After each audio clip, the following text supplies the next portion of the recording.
Deekudha tokko bara 2023 akka mooltan daawwattoota keenya kun torbaanitti guyyaa tokko kan isin bira ga'uufi furguggee torbaanitti. Dhiheenya kana deetan ministeera nageenyaa Itoophiyaa obbo Taayyee Danda'a fuula hawaasummaa isaan irratti hanqinoota qabuuf mootummaa isaanii qeequutti dhufanii jiru.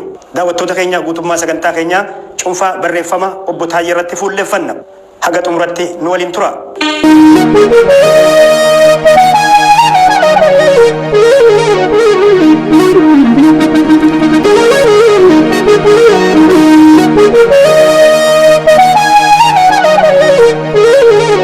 Ministeera nageenyaa Itoophiyaa obbo Taayyee Danda'a haala nageenya darara lammiilee nagaarraa gahaa jiruuf akkasuma marii araaraa Daar es Salaam fashaleef mootummaa isaanii cimsanii qeeqanii jiru. Namni marsaa hawaasummaa irratti hanqina qabuuf mootummaa keessa jiran qeequun beekaman obbo Taayyee Danda'a tibba dabre kanas marii araaraa Taanzaaniyaa kan gufachiise mootummaa an keessa jiru jechuun cimsanii qeeqanii jiru. Jecha mootummaan jiru akka gaafitti kaasuun barruu isaanii guyyoota 5 dura maxxansan kan eegalan obbo Taayyee Danda'a akkana jechuuni gaaffii erga deebi'ee bubbule jedhan itti fufuunis yaaliin araaraa Daar es Salaam gadadoo hamaa sabni ganna 5 itti ture ni hiika jenne sun fashal guddoo gaddin dabaluunis ibsa mootummaan keenya isa warri shanee gaaffii dulloome erga deebi'ee bubbule kaasan jedhu gaafa dhageenyu ammoo ni rifannee jedhan obbo Taayyee Danda'a qabiyyee barruu isaanii keessatti balballi keenya nagayaaf cufaa ta'uu asirraa hubannes jedhan kanaaf leelloo nagayaa cimsine ummanni Itoophiyaa gaaffiilee lafaa eenyummaaf dimokiraasii kaasuu seenarraa dubbifne darguun gaaffii lafaa deebisee lama dhiise addawaa'uun ammoo mirga eenyummaa jalaa dhokatee gaaffii dimokiraasii ukkaamse jechuunis sirni isaan keessa jiran rakkoolee sirnoota dabran mudaterraa baruu hanqatuu komatanii jiru. Barruu isaanii itti fufuun obbo Taayyeen qabatamatti ammoo wanti yaalame jiraatus gaaffiileen sadeenuun deebine osoo dimokiraasiin hin jirre gaaffii kamuu deebisuun waan hin taane dhugaa kana deebin barachaa barifnes jedhan bara 2013 gaafa filannoof dhiyaannu gaaffiin erga deebi'ee bubbule jechuuf osoo hin taane gaaffiilee bubbulan lakkoofnee hundarraa deebisuuf waadaa seennee jedhan mudannoo sirna dabre yoo kaasan obbo Taayyee Danda'a gama keenyan jechaaf gochi mootummaa waldiduu bara 1992 filannoo marsaa lammadaa irratti argine waan hin fedhin akka filannuuf dirqisiifamne gaafas irraa qabsoo murteeffanne bara 1996 waraanan gaaffii sabaa deebisuuf manaa baane adeemsa keessa ammoo qabsoo humnatti amanuu dhiifne erga yaada fi nagayaan qabsaa'uu jalqabnee amma ganna 8 guutuuf dhihaannee jedhan obbo Taayyeen barruu isaanii kana keessatti barruu isaanii kana itti fufuun ejjennoo kanaan OPDO seenuun achirraa ODP fi badhaadhinatti ceene hanga nuuf galutti ardas rorroo fi gadadoon sabaan dhaabbanne kanaafuu gaaffiin ummataa tokkolleen hin dulloomne jechuun dhimma waraana bilisummaa Oromoo mootummaan dubbate dura dhaabbatanii jiru. Kana malees saamicha lafaa fi dinagdee irrattis jijjiiramne akka hin jirre ibsuun kanaafis mootummaa keessa jiran cimsanii qeeqan obbo Taayyeen akkana jedhan gaaffiin dinagdee yookaan lafaa akka malutti hin deebine lafa ilaalchisee saamtutu geeddarame malee saamichi hin dhaabbanne lafti dur harka bultanyaa ture arra kiisii dallaalaa seene dhugaa kanammoo afaan muummicharraa dhageenye jedhan hanni sarara diimaa ture afaan diimaa hundirra deemu ta'uu nutu dubbanne jedhan haleessa ormi saba qeerraa buqqise jechuun lallabne arraa ammoo ifumaaf saba buqqisaa darbutti kaane badii dur raawwate sirreessuun hafe badii dabalataa dhaalchisne dallaala faala mijjeessutti goojjoo hiyyeessaa diigne hiyyummaan yoomiyyuu caalaa amman hammaanne kan biraa hafe waan hojjetaan mootummaa keessa jiru hubannee duuba akkamiin gaaffii dinagdee yookaan lafaa dulloomsine jechuun gaafatan laafina afaan Oromoo mudate osoo Oromoon biyya bulchaa jiru dararaaf beela Oromoo miidhes yaadachiisanii jiru obbo Taayyee Danda'a dhimma kana gama ilaaluun akkana jedhan gaaffiin eenyummaa duubatti deeme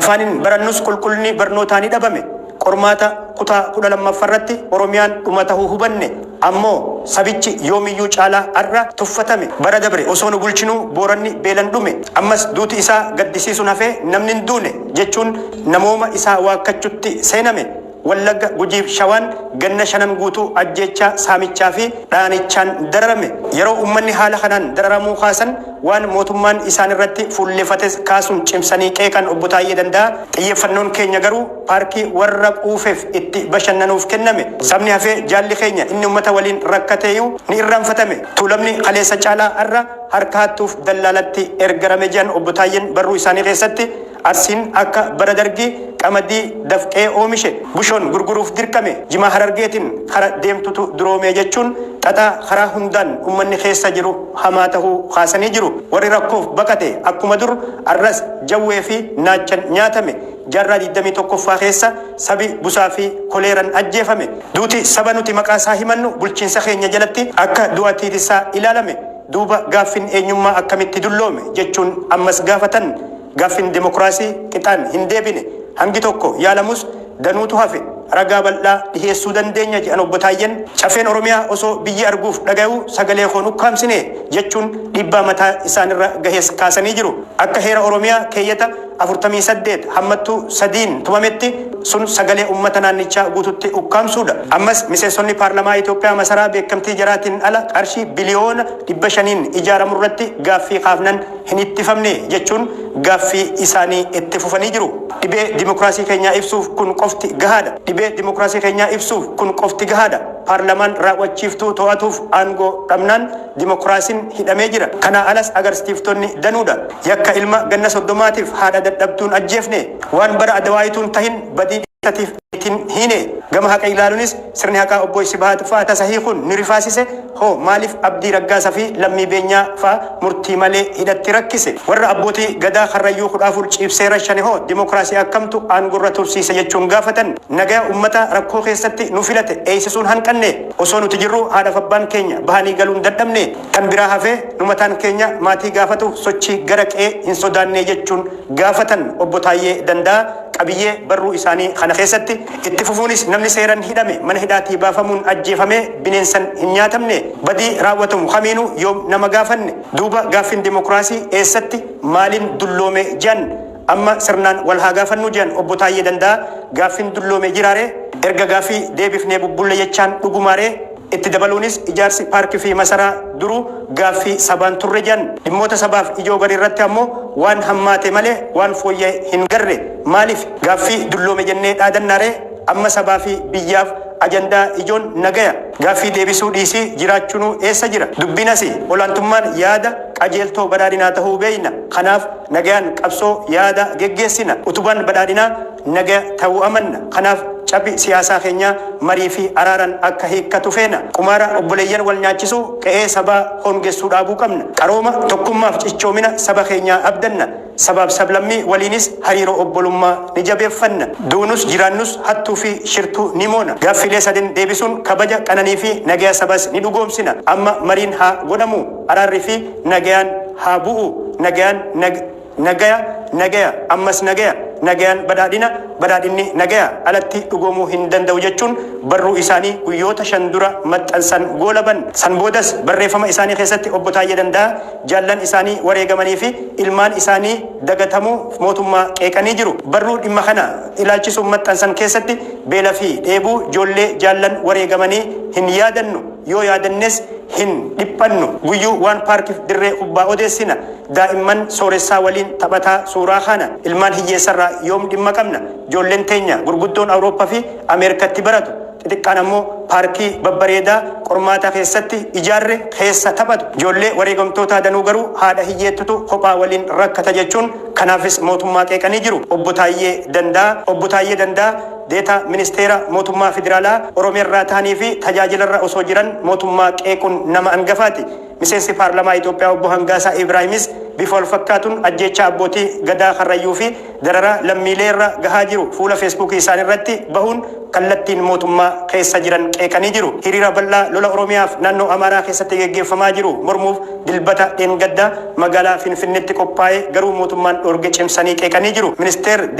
Ministeera nageenyaa obbo Taayyee Danda'a fuula feesbuukii isaaniirratti barruu qeeqan guutame maxxansan keessatti akkana jedhan dirree dibbee waraana irratti rukunne irratti lammiileen nagayaan baanii waraana akkan balaaleffame dhorguun hiikkaa badaa qaba. Gaaffii nutti ulfaatu nurratti kaasuu jechuunis akeekkachiisanii jiru.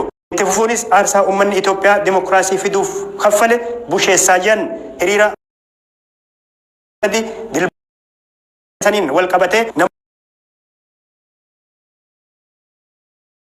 magaalaa qophaa'ee mootummaan dhorge sun nageenya Oromiyaa akka golgatti fayyadamuuf malee dhugaa Oromiyaa keessa jiruuf quuqamee akka namoonni baay'een Taayee Danda'a barreeffama miidiyaa hawaasummaa isaanii irratti maxxansaniin mormii yookaan ammoo deeggarsi karaa nagaa utubaa dimokiraasiitti jiran Addawaawiin wayita hiriira nagaa dhorgaa ture mormaa turre arras dirree masqalatti hiriirri akka hin bayamne dhorginee jirra jechuun jaarraa mootummaan isaanii biyya bulchaa jiru wanni fooyyee akka muleen hiriira san dhorgaman ammoo itti gaafatamoo akka qabanillee hubatanii jiru.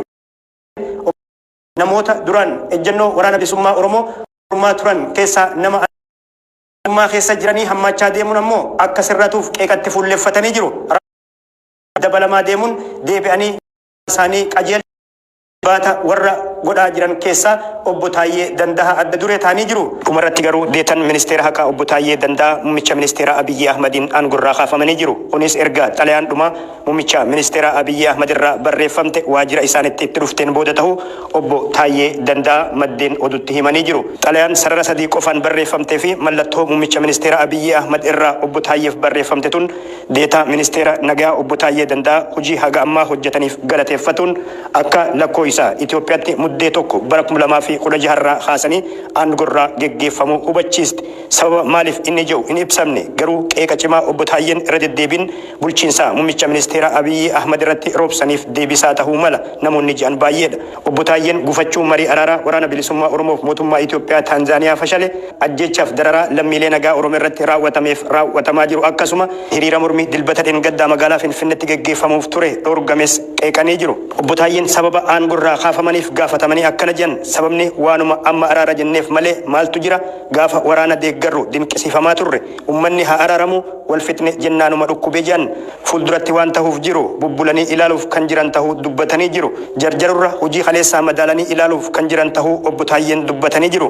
Aangorraa erga geggeeffaman booda barruu gabaabaa fuula feesbuukii isaan irratti muummicha ministeera Abiyyi Ahmadiif barreessan keessatti cubbamaa dhiiga namaatiin taphatu jechuun muummicha ministeera Abiyyi Ahmad akka malee haleelanii jiru. Obbo Taayee Danda'a qeeqa cimaa kana itti fufuunis yaada ida'amuu dubbatteef barreessite amaneen isin hordofe dhawaata garuu nama waan dubbatuun jiraanne qofa osoo hin taane cubbamaa dhiiga namaatiin taphatu ta'uu keessanan hubadhee jechuun muummicha ministeera Abiyyi Ahmad akka malee qeeqanii jiru. Kana qofaa miti qeeqni obbo Taayee Danda'a gaafan dhugaa sehee waraana bilaasha maqaa walabummaa biyyaatiin bantan isa Itoophiyaanota wal ficcisiise fi dinagdee biyyaa kuffise geggeessaa turtan deeggaretti nafaasaa turtan har'a gaafan dubbii argee gara nagaa goruun walajjechan obboleeyyanii haa dhaabbatu jennaan aangorraa na kaaftan jechuun muummicha ministeera Abiyyi Ahmad komatanii jiru.